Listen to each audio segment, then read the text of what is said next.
अपन सेवक के गिनती में तू चुनाने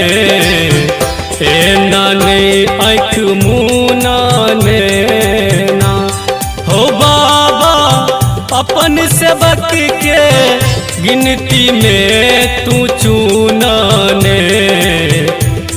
नाने आँख मुनाने ना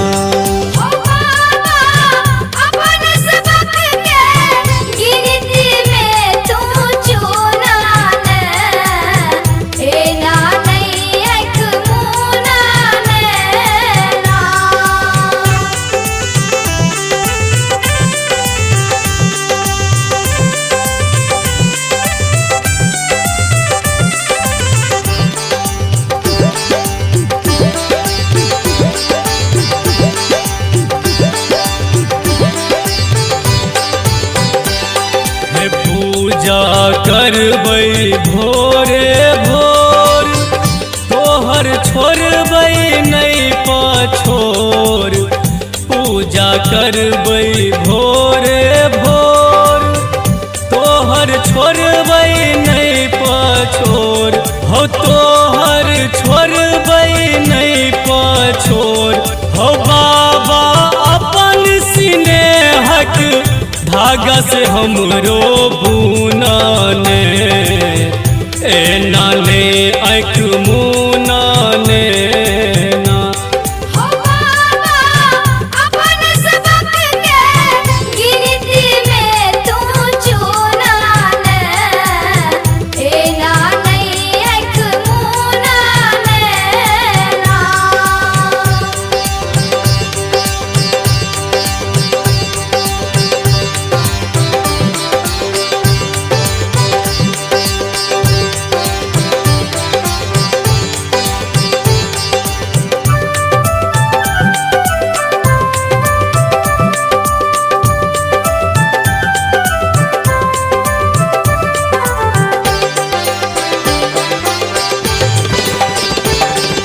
तीनों लोक पर तोहर चलती बाजो भेल कि हमरा सँ गलती हो तीनों लोक पर तोहर चलती बाजो भेल कि हमरा सँ गलती हो बाजो भेल कि हमरा सँ गलती हो कान पकड़ के कहै छिया हमरो सुनाने नाने आँख मुनाने ना हो बाबा अपन सबक के गिनती में तू चुनाने नाने आँख मुनाने ना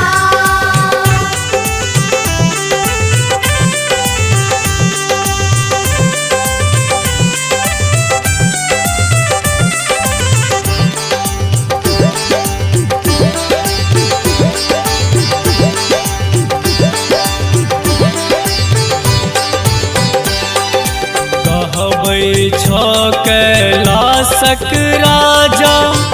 खोलहा कामेश्वर के दरवाजा कहबै छ कैलाशक राजा खोलहा कामेश्वर के दरवाजा खोलहा अपन बेटा ले दरवाजा हो बाबा कन्हैया जी के भाग्य कपार धुनाने नाने आँख मुनाने